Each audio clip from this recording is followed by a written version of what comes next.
So what can you tell me about Clipston Railways? Well, before the railway got to Clipston, it had to come through Mansfield first.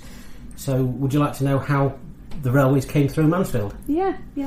Because originally the railway was not thought of in respect of the development of Mansfield. The initial idea was to expand the canal that was at Pinxton Wharf. The initial first survey was undertaken, and it was deemed too expensive, and the powers that be wanted a second opinion. So a few years later a second survey was done, and that came to the same conclusion: it was far too expensive. And the reason for the expense was the difference between the Cromford Canal and Mansfield is around about 132 feet or 40 metres. That's the height difference between the highest point between Mansfield and Pinxton, which is roughly at what we call now Kirby Summit, and Pinxton Wharf. If they built the canal, it would have meant the implement of up to 12 locks and a pumping station.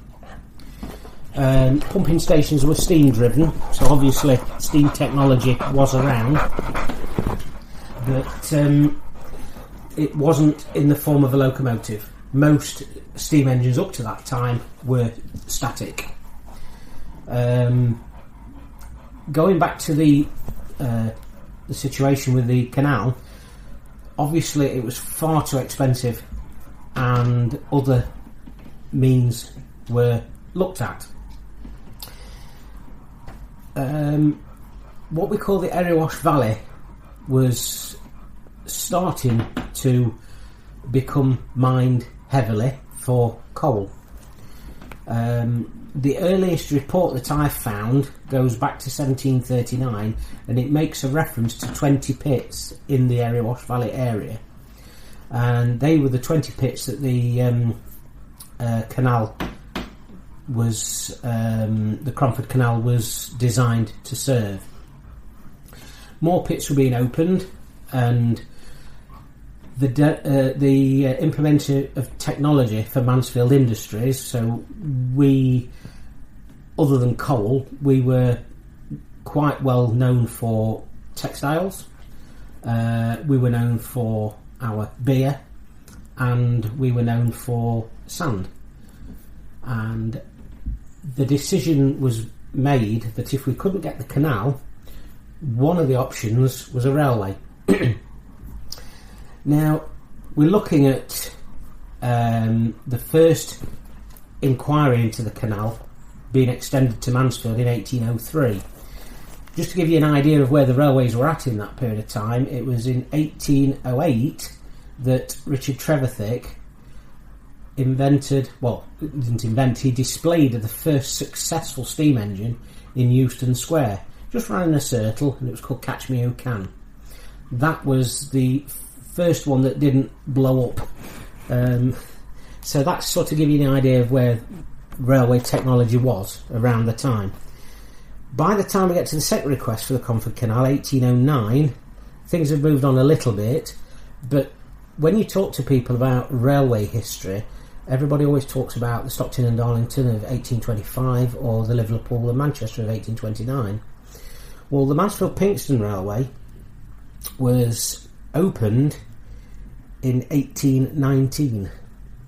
It was cast iron rails on concrete pads, and the original form of transport was horse or bullock. Some occasions where animals weren't suitable, it went back to people pushing the wagons, and the railway was built. It's only about 8 or 9 miles, and it was built within 2-3 years. There's a couple of worthy structures that were constructed. There was a viaduct which is still standing at King's Mill, and although it's been demolished now, up until recently the original terminus was still standing at Wharf Road at Mansfield. but those have all gone now.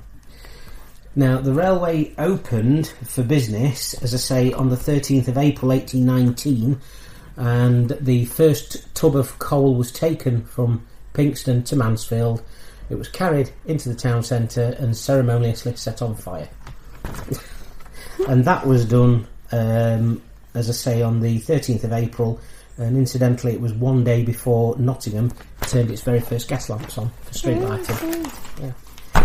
So you've got this railway that's built for the transportation of coal coming into Mansfield to feed the new mills and other industries that needed the coal, such as the furnaces. Eventually we had a gasworks in Mansfield that was coal fed for a while, and once that was delivered, the goods that we wanted to export, the sand, the textiles, they went back on the wagons to the canal at Pinxton. So obviously this carried on for a little while. The geology of the line was such that because it was animal transport mostly, they didn't have to think about the railway problems that engineers have to. So the line was very tight with curves. There was a lot of gradients up as well as down. Some of that was purpose because obviously there was no brakes on these wagons, so they used gravity to slow them down or to stop them. And that's how it carried on until a lot later on, when the Midland Railway started expanding from the Nottingham direction. Now, so for how many years did the railway exist without any locos or trains pulling the wagons? Right. The first steam engine was officially commissioned in 1840. Now, there was a problem with the steam engines because, as I said, the line wasn't engineered for steam locomotives. So when the first engine was proposed, the initial order was for engines that could go along the existing line, but the line was far too tight with gradients, and as I say, the other geography of the line, it was just unsuitable. They decided that they would have to make alterations to the line to accommodate steam locomotives, and the major improvement that they made was at the Kingsmill reservoir. What they did there was they put a new line around the side of the reservoir, bypassing the tight curve where the Kingsmill viaduct was. But to do that, they had to cross a section of open water, and a wooden viaduct was built. And that viaduct, there are some photographs that exist of it. That viaduct remained in place for many years until eventually it was replaced with an earth bank, and that line is still in use today as part of the Robin Hood line. Wow. And the reason that the wooden viaduct was replaced was the structure became unsafe. There was reports of engines stopping and tipping their ash loads over the side to try and help with the stability of it. Oh, I see. So while I'm on there, the very last horse-drawn wagon was. The line was altered in 1849. The very last horse-drawn wagon is recorded as being used in 1850, but I'm afraid I don't know exactly when. So we've got this period in history where we've got railway mania, which is where all the railways went absolutely bonkers. Everybody wanted to build a railway, and if you'd got the money and the friends in high places, you could do. And one of the lines that came about was because of an argument of business people wanting their goods going from Pinxton to Leicester. People built their own line from Leicester right through to Nottingham and this was called the Midland Railway Company. They, as I say, were looking to originally were looking to extend the railway from Pinxton to Leicester, but it ended up going through as a private enterprise as opposed to being an existing company that was in the area. Now, the Midland Railway Company was shortened to the Midland Railway, and it was the Midland Railway that took over the Mansfield to Pinxton Horse Railway in 1847. And within that time, they originally wanted to take the line as far as they could, but the geography of Mansfield meant that they had to stop at Mansfield. They couldn't go any further. Now, the Midland wanted to wanted to get access to the many collieries that were open in the Nottinghamshire field, and as such, they pretty much built lines wherever they could. And you've got pits such as Crown Farm, you've got Rufford, you've got Billthorpe, places like that opening up, and all these pits are going to turn out thousands of tons of coal. So obviously the railway is the best form of transport at that time for getting it from A to B. The roads aren't anywhere near as suitable as they were in the latter Victorian, but when the Industrial Revolution started, roads were still heavily tolled with the toll booths, etc.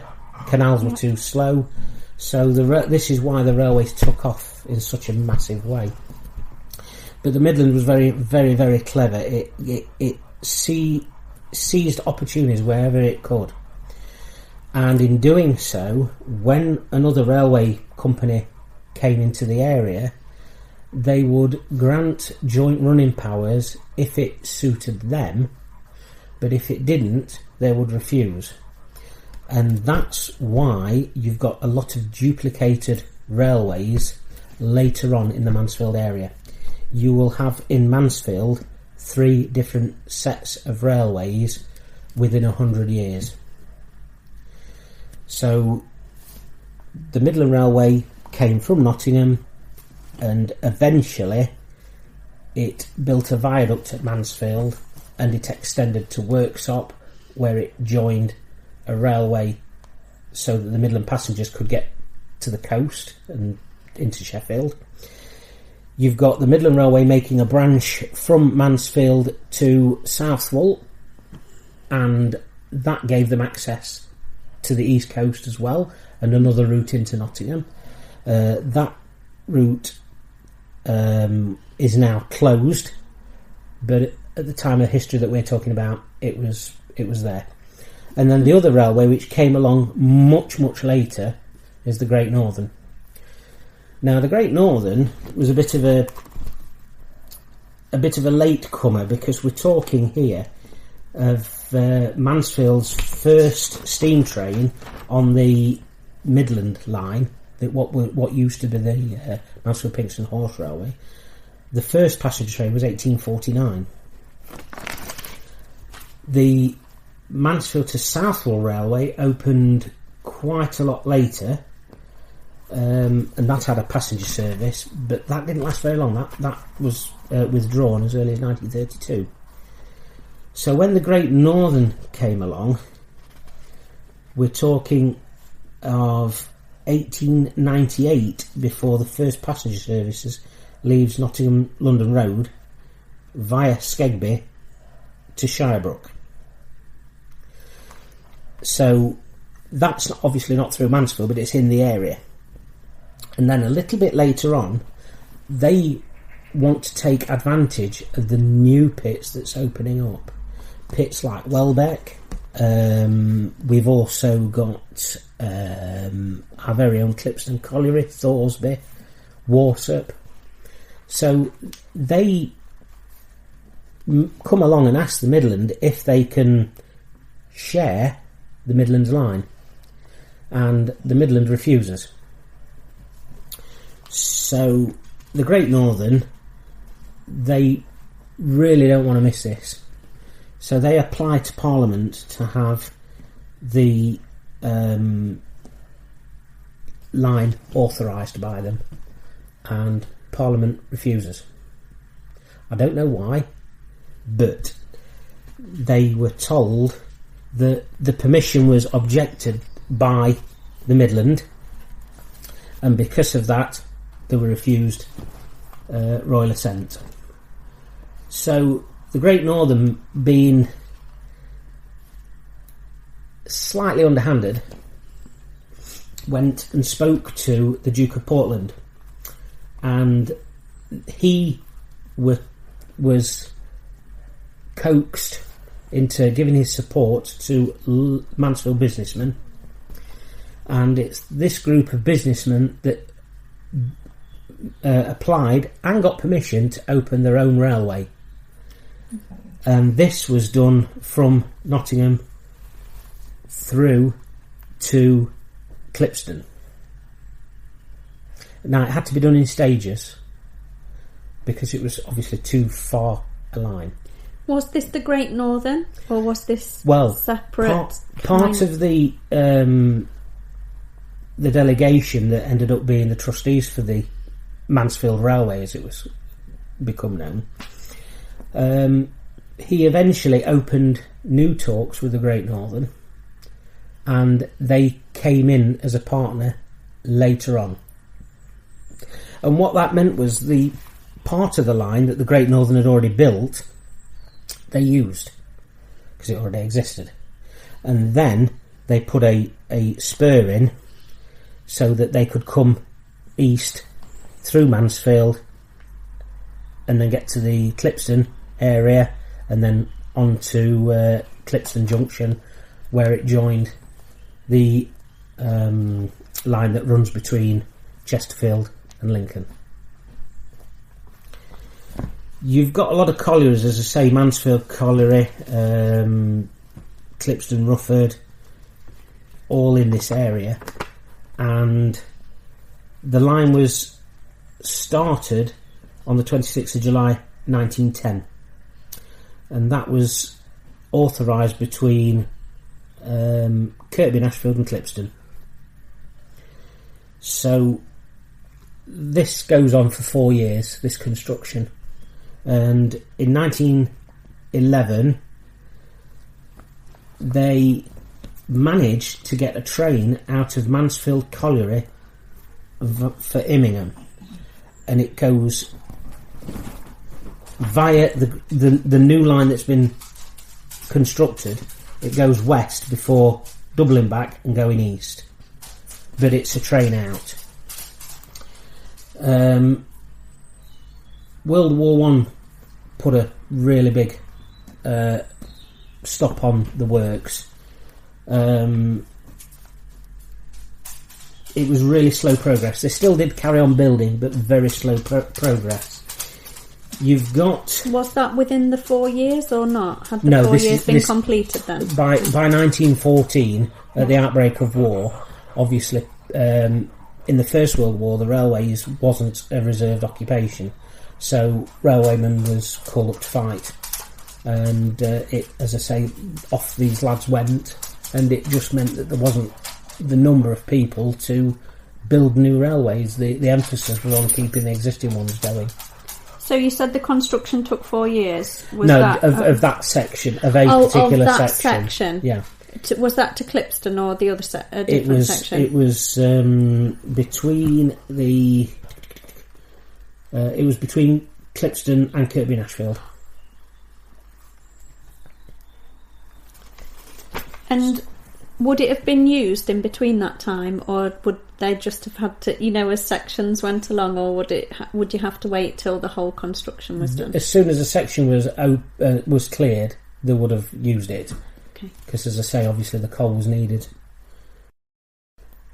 So, as I say, we go through the war, and Clipston Colliery branch was opened in 1916. This is a 1 mile spur that's extended onto the colliery for the army camp that was here. The railway from the colliery was paid for by the War Office and operated by the, as then, Great Central, because the Great Northern was taken over by the Great Central. The only provision for that to be done was that there was a platform, a wooden platform built, which I believe was probably just about where 3rd Avenue in Clipston is now. That was used for the unloading of soldiers and horses. But the Great Central said, as a kindness to them, they needed a service every day, 1 o'clock in the afternoon, to London, direct from Clipston. Clipston to London? Clipston to London, yeah. Daily? Daily. With the exception of Sundays. Wow. Now, I can't find any photographs or anything, but it is in 2 books that I've drawn a lot of this information from. So definitely was there. Yeah. What are those 2 books called? Can you remember? Yes, we've got the Mansfield Railways, which is an illustrated history by Paul Anderson and Jack Culpit, and there's the Mansfield Pinxton history by the Mansfield Pinxton Railway Society. You've got 3 lines running into Clipston Colliery at one point. This was quite quickly reduced to 2. One was operated by the Midland, and the other was via the Great Central. And I do have a diagram from the illustrated Mansfield Railway book, which I'm going to give you to include in the exhibition, and it does show you all the railways in the Mansfield area, and there is a little guide. Each railway is represented by a different type of line. You've got thin line, thick line, dotted line, etc., and you can quite clearly see which companies went into which collieries and which routes. So you've got Clipston served by 2 companies, you've got Welbeck, Shirebrook, and many others. And it was purely the Midlands' greed that forced companies to build, in some cases, parallel. I mean, it's a place called just after Mansfield Woodhouse. There's at Cresswell. There's a place near Langworth, and here we are. There's actually a crossing there nowadays at Norwood, but literally the 2 railways ran side by side, and did so for quite a long way. And it was literally this stupidity that gave us this monumental number of tracks in this area. Just because the Great Central didn't want to share? No, it was the Midland that didn't want to share. The Midland that didn't want to share? Yes. Now this carried on until 1923, when the Great Central was absorbed by the London North Eastern Railway. This, for rail enthusiasts, is an important year because it was the formation of what we call the Big Four.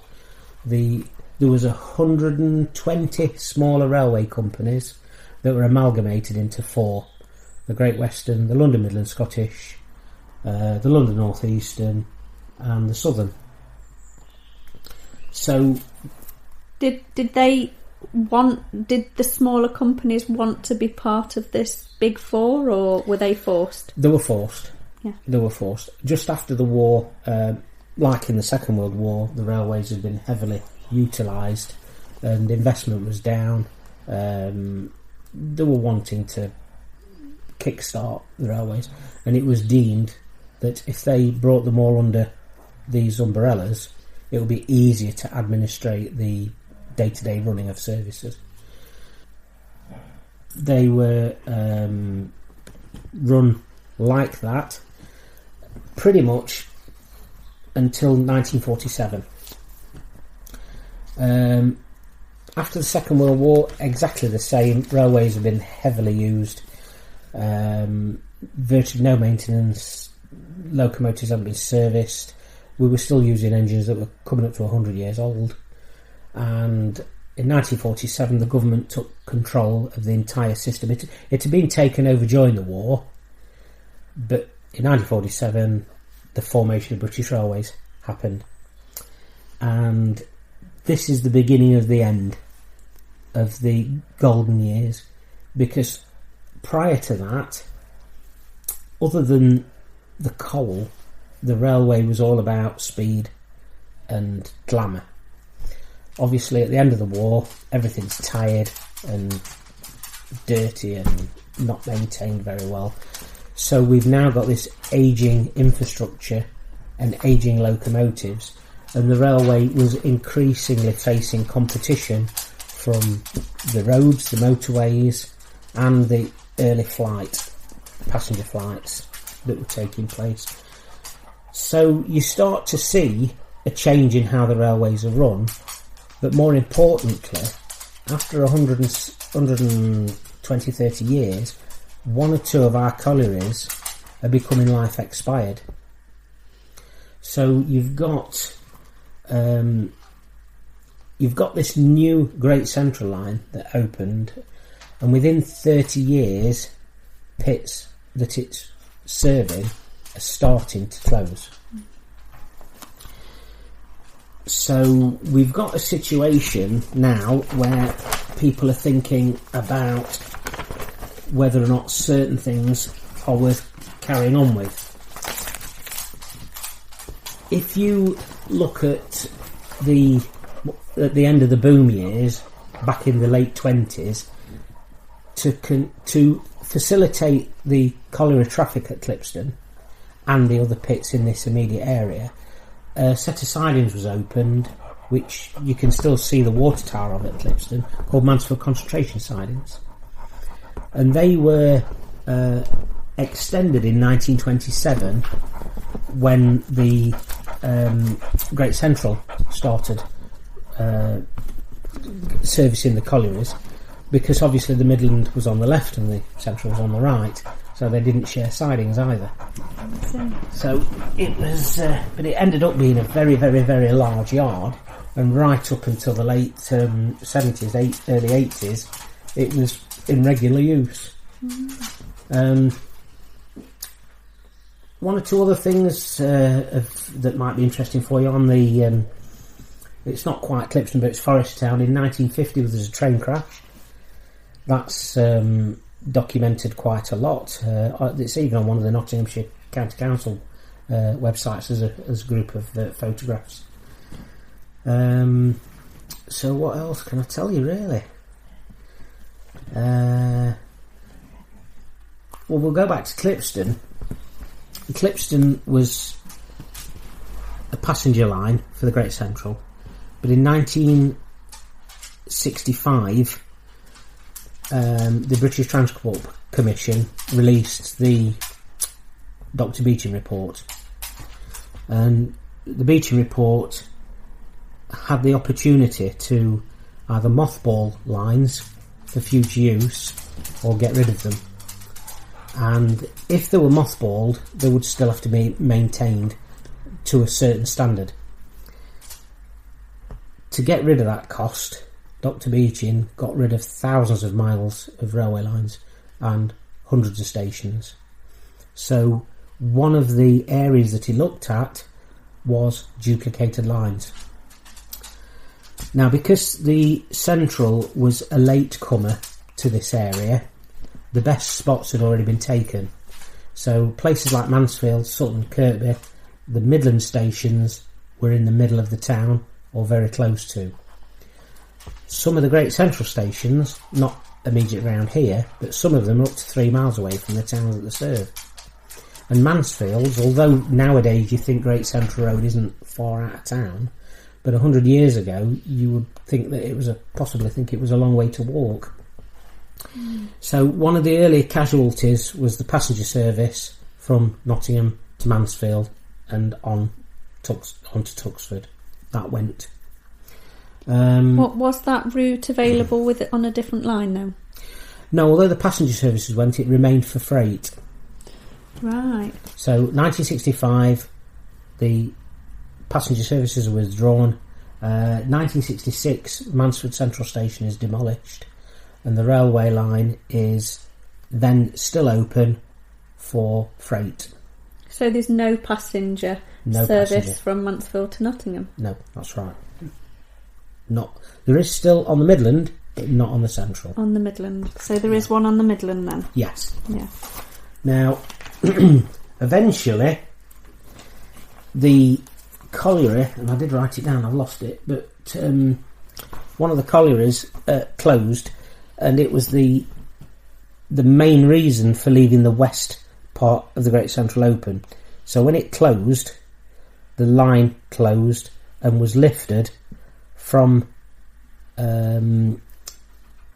Mansfield Colliery Junction through to Nottingham. It all was lifted. So that left us with the railway that we had until recently, where you came in at Edwinstowe or Shirebrook on the Clipston curve, you came in to Clipston Colliery, and then you could go to Mansfield Colliery until that closed, or you could go down to Billsthorpe, Blidworth or Rufford. And that pretty much carried on until British Railways decided in 1983 that they didn't need, there's two lines here, they didn't need these two lines. So they took one line up, they put a joining piece of railway and a new piece of railway, this is 1983, so that you could get along the Midland onto the Great Northern. And this made this piece of railway redundant. They took it up, they tarmacked it, and that's what we walked down the other month when we went for the railway walk. Right, the type of wagons that the railway used to use was what we call wind cutters, little square wagons. These were loaded and unloaded by various different means, but in the 1980s all of those were done away with, and by 1985 we'd got the merry-go-round system being installed, which is where a set of wagons remained coupled permanently, an engine connected to them, took them to the colliery, they went through a rapid loader, and then they were taken to the power station and they unloaded, and then they came back to the colliery, and round it went. What were they called? Merry-go-rounds, did you say? They were called merry-go-rounds, yes, MGRs. If you see a train where it says, for example, Class 56 and MGRs, that's what it's, a merry-go-round train. Okay. Yeah. So not all pits could take a rapid loader, and Clipston was one of them. So Clipston had what they call a loading pad instead. That was installed in 1985, and that carried on until the pit closed, and this is where you use diggers with very large buckets to fill the wagons. The signalling system was upgraded in 1986. A lot of the signal boxes were still the original wooden huts with cast iron levers. So, as I say, in 86, while they were doing all these improvements, a lot of the old signal boxes were closed, and the signal box at Clipston Triangle, Clipston West, that had a lever frame in it, but to allow it to operate the points and signals, it had what they call an NX panel, entry-exit panel, which was an electronic version of the old wooden signal boxes. Everything was done electronically from Clipston from that Do you know date. what happened to there must have been lots and lots of old signal boxes. Do you know what happened to them? Yes, yeah, they were demolished on site, or the little darlings used to go along and set fire to them. Sometimes they set fire to them when they're still open. That's like Ollerton, but that's another story. When you say signal boxes, you mean like the little office that you used to work in, like that? The wooden structure with the three-sided glass windows. Yes, yeah. So we then come forward to 1988, and Mansfield Colliery closed, and that was a big thing. It meant that a lot of track could be lifted again. So this section of line here from Mansfield Colliery that I'm pointing to, from there to Clipston, that was lifted. Right. And that piece of railway now is part of Crown Farm Way. When you're driving, you know where the Doctors is on the roundabout? Yeah. You go down towards Mansfield, and not the Doctors is on your right, and you come to that second little roundabout and you go up a little hill. Well, at the top of the hill you'll see a railway, you'll see a what looks like a flat bit of land coming alongside of you, and eventually you get to the same level. Once you get to that same level, you're on the old track bed. Oh, I see. And you're following it exactly. So that's it. Nothing really much happens then until 1993, which is when British Coal mothballed Clipston Colliery. 94, Budge opens it and trains start running again, and then of course 2003 it closes forever. The last train from Clipston Colliery was on the 24th of June 2003.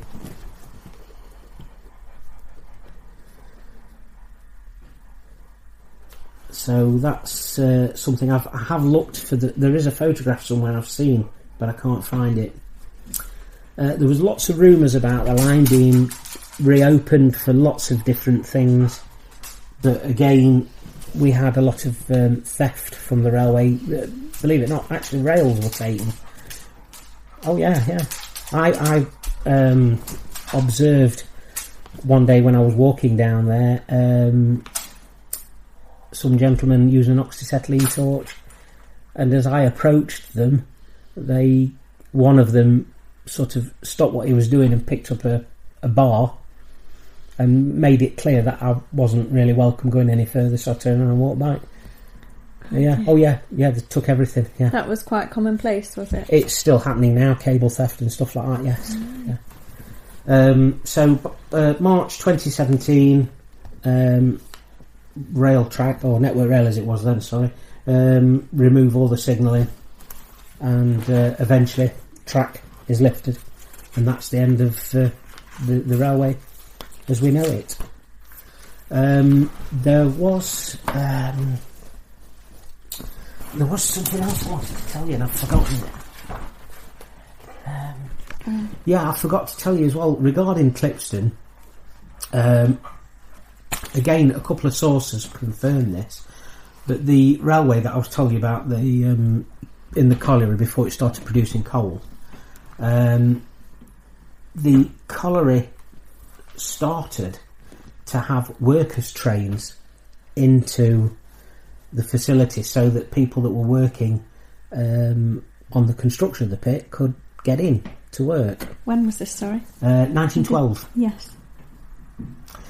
Now, obviously, when war broke out, that service was suspended, but it resumed again in 1920. So you've got workers coming into work on a dedicated train, and that wasn't uncommon. Lots and lots of companies had private trains for their employees. Famous examples, Cadbury's, for example.